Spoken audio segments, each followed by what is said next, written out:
Mirlin Daku po sakrifikon në maksimum për Rubin Kazanin.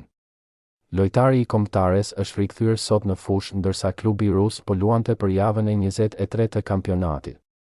Rubin Kazan barazoi me rezultatin 1-1 në transfertën e Krylia Sovetov. Daku është një lojtar i domosdoshëm për ekipin e tij. Mungesa ka rënë në sy dhe për këtë ka vendosur shtrëngoj dhëmbët, për sulmuesin shqiptar është njoftuar që luan me injeksione. Madje për Dakun po diskutohet një ndërhyrje e mundshme kirurgjikale që është mbajtur peng. Kujtojmë se me kombëtaren shqiptare nuk u grumbullua pikërisht për shkak të situatës që po kalon. Daku la fushën e lojës në sekondat e fundit të ndeshjes. Nuk munguan komplimentet pasi ishte ndër të dalluarit e Rubin Kazanit. Goli i barazimit në fund erdhi pikërisht nga penalltia e fituar prej tij.